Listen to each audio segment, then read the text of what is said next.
द्वारिकाधीश के परम भक्त, निष्किंचन भक्त श्री रामदास जी का स्मरण करते। ये चरित्र मुझे बहुत प्रिय है। श्री द्वारिकापुरी के निकट ही एक गांव है खुर्दहा, वहां पर एक ब्राह्मण रहते थे, श्री रामदास उनका नाम था। श्री द्वारिकाधीश के अनन्य भक्त। उनका नियम था कि प्रत्येक एकादशी को अपने ग्राम से पैदल चलकर और श्री द्वारिकाधीश का दर्शन करने जाया करते थे। जब वृद्ध हो गए, शरीर अशक्त हो गया, तो एक दिन श्री ठाकुर जी कहे कि देखो, अब तुम्हारा ऐसे परिश्रम करके यहाँ तक आना हमसे देखा नहीं जाता, तो अब तुम मत आया करो। पर श्री रामदास जी तो नहीं माने, बोले प्रभु हमारा तो जीवन व्रत है कि प्रत्येक एकादशी को तो आपका दर्शन करने ही आएंगे। अरे श्री ठाकुर जी ने कहा तो कम से कम किसी गाड़ी में बैठकर आया करो। नहीं प्रभु, व्रत है हमारा कि पैदल चलकर ही आपका दर्शन करने आएंगे। श्री ठाकुर जी के न कहने पर भी रामदास जी आते रहे। शरीर और अशक्त होता रहा, दुर्बल होता रहा। एक दिन तो बड़ा तीव्र ज्वर था। उस रोग की अवस्था में बड़ा कष्ट पाते हुए और प्रभु का दर्शन करने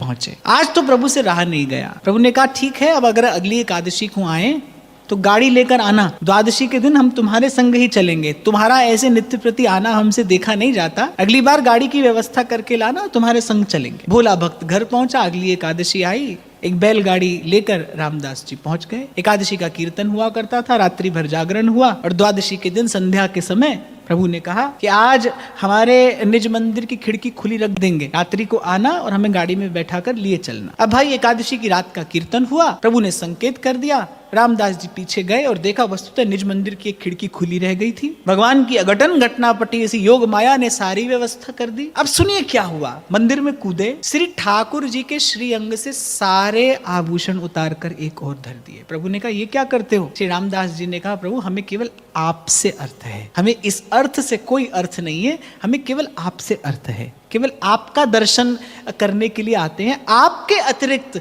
हमें आपसे भी कोई वस्तु नहीं चाहिए। यही एक कारण था कि प्रभु ने कहा कि मैं चलूंगा तेरी कुटिया में। तो द्वारिकाधीश का वो स्वर्ण मंदिर छोड़कर, और प्रभु कह रहे तेरी कुटिया में सुख मिलेगा, वहीं चलूंगा। कारण कि क्योंकि जाही न चाही कबहू कछु तुम संग सहज स्नेह।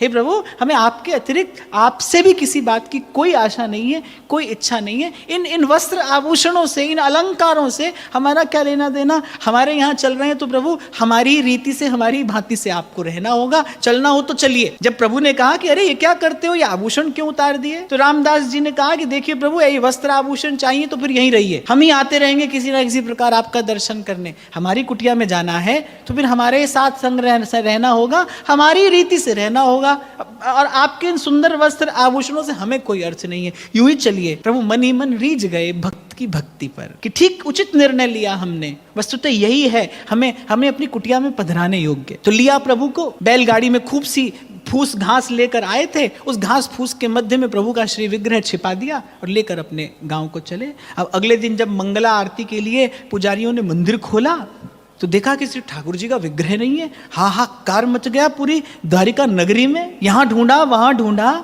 किसी ने कहा कि अरे वो रामदास तो हर बार पैदल आता था, कल गाड़ी लेकर आया था, हो ना हो ये सब करतूत उसी की है। अब उसी मार्ग पर, उसके ग्राम के मार्ग पर सब पुजारी दौड़े और देखा बैलगाड़ी के निशान हैं। अभी आधे ही रास्ते पहुंचे थे, भोर हुआ ही थी, अभी आधे ही रास्ते पहुंचे थे। श्री ठाकुर जी ने रामदास जी से पहले ही संकेत कर दिया, देखो पुजारी आ रहे हैं। और निकट में एक बावड़ी थी, जल भरा था उसमें, देखो हमारे पुजारी आ रहे हैं, शीघ्रता करो और हमारा ये विग्रह ले जाकर उस बावड़ी में धर दो। अब रामदास जी ने कहा प्रभु आपको क्या पड़ी थी ये सब उठापटक करने की? अरे हम तो प्रेम से आपका दर्शन करने आ ही रहे थे। अरे प्रभु ने कहा हमने तो तुम्हारे कष्ट का विचार किया। रामदास जी ने कहा और अब जो विचार हम कर रहे हैं उसका विचार कौन करेगा? ये सब आपके पुजारी आ रहे हैं, अब क्या गति होगी हमारी ये तो आप ही जाने। रामदास जी गए, श्री विग्रह को उस बावड़ी में पधराया। अब इतने में तो आकर पहुंच गए पुजारी। अब देखा कि वो श्री ठाकुर जी की कटी पर एक पटुका बंधा था, एक वस्त्र बंधा था। उस पटुके के छोर का एक रेशमी जो तंतु था वो घास फूस में पुजारियों को दिखाई पड़ गया। बोले निश्चित रूप से प्रभु का श्री विग्रह यही था। अब तो भाई सब पुजारी लगे श्री रामदास जी को पीटने, बहुत मार लगाई, पीठ पर बड़े घाव हो गए। इतने में प्रभु से रहा नहीं गया और वही बावड़ी में से प्रभु बोले, कह रहे मूर्खों उसे क्या पीटते हो, मैं यहाँ पर हूँ और अपनी इच्छा से इसके संग में आया हूँ। द्वारिका उस बावड़ी से श्री द्वारिकाधीश के विग्रह को बाहर निकाला गया और पुजारी क्या देखते हैं कि प्रभु की पीठ पर वो सब घाव हैं और बावड़ी का जो जल है वो रक्तिम हो गया है, रक्त के कारण लाल हो गया है। और रामदास जी तो भाई मंद मंद मुस्कुराते और द्वारिकाधीश की लीला देख रहे हैं कि वस्तुतः हो क्या रहा है। पुजारी जब ले जाने को आतुर हुए श्री विग्रह को पुनः मंदिर में, श्री ठाकुर जी टस से मस नहीं हुए। सब पुजारी उठाने वाले, श्री विग्रह टस से मस नहीं होता। श्री ठाकुर जी ने कहा देखो अब हमने निश्चय कर लिया है कि अब इसी भक्त की कुटिया में जाकर हम रहेंगे, तुम हमारी कोई और मूर्ति वहां पर विराजमान कर लो, और अधिक तुम्हारे मन में कुछ प्राप्त करने की इच्छा हो तो हमारे तौल का स्वर्ण इस भक्त से ले लो। रामदास जी ने कहा आपकी तौल का स्वर्ण? अरे हम आपके तौल का अन्न देने के योग्य नहीं है, आप अपने तौल का स्वर्ण देने की बात कर रहे हैं। श्री ठाकुर जी ने कहा कि अरे इन्हें अपनी कुटिया तक लेकर तो जाइए, इतना लंबा मार्ग है, आप अकेले थक जाएंगे। बोले ये सब रक्षक बनकर चलेंगे, आपकी कुटिया तक हमें छोड़ दें, उसके बाद इनकी व्यवस्था हम करेंगे, एक बार लेकर तो चलिए। अब लेकर चल दिए, पहुंचे कुटिया में। ठाकुर जी ने कहा लाओ भाई ले आओ तुला, अब हमारा तुला दान होगा। और ये रामदास जी हमारे तौल का स्वर्ण तुमको दे देंगे। भाई पुजारियों को तो लोभ था, कह रहे छोड़ो विग्रह तो कोई दूसरा पधरा लेंगे, इतना स्वर्ण तो मिलेगा। अब रामदास जी देखे प्रभु की ओर कि हमने तो आपसे पहले ही कहे थे कि हम तो आपके तौल का अन्न भी नहीं दे सकते, हमारे यहाँ तो इतना अन्न भी नहीं रहता है, आप स्वर्ण देने की बात करते हैं। तो द्वारिकाधीश ने कहा देखो हमें बिना आभूषण के लाए हो, तब तुम्हें भी बिना ये आभूषण के रहना चाहिए। रामदास जी ने कहा अरे हमारे पास आभूषण है कहाँ? बोले तुम्हारी पत्नी की नाक में एक छोटी सी बाली है, वो ले आओ। इसीलिए शायद भक्त कहते हैं अगर ये खुश हो जाएं तो कदाई बख्श देते हैं, और नाराज हो तो बादशाही बख्श देते हैं, और अगर अपना बनाते हैं तो सब कुछ लूट लेते हैं। मुस्कुराते हुए प्रभु ने कहा वो जो नाक में बाली है ना छोटी सी, वो ले आओ और तराजू के दूसरे पलड़े पर रख दो। अब एक और द्वारिकाधीश का वो भव्य विग्रह और तराजू के दूसरे पलड़े में वो नाक की बाली, और बाली को रखते ही क्या देखा पुजारियों ने? वो विग्रह वाला पलड़ा ऊपर, बाली वाला पलड़ा नीचे। श्री ठाकुर जी ने पुजारियों से कहा सब मिलकर उठाओ बाली और जाओ। अब पुजारियों ने कहा भाई तुम्हारी बुद्धि मारी गई है। बोले इस कंगाल की झोपड़ी में तुमको मिलेगा क्या? बोले तुम भी यहीं रहो, तुम्हारा ये भक्त भी यहीं रहे, और ये तुम्हारा तुलादान भी तुम ही रखो, और ये बाली भी तुम ही अपने कान या नाक में जहां तुम्हें रुचे वहां पहनना, और हम चले। वहीं प्रभु को छोड़कर चल दिए। पर भक्त की भक्ति की प्रतिष्ठा भगवान ने की। आज भी आयुध छत नाम से प्रभु वहां पर विराजमान है। डाकोर जी में द्वारिकाधीश का सुंदर विग्रह विराजमान है, और वस्तुतः तो द्वारिकाधीश जी वहीं विराजते हैं, प्रकट प्रत्यक्ष रूप में विराजते हैं। आज भी प्रभु को पट्टी बांधी जाती है उस घटना का स्मरण करके। भक्त की भक्ति की प्रतिष्ठा विचार करने की बात है। द्वारिकाधीश का वो भव्य समस्त वैभवों से युक्त वो मंदिर, क्या मंदिर में केवल अकेले रामदास जी दर्शन करने आते होंगे? क्या अकेले केवल रामदास जी दर्शन करने आते होंगे?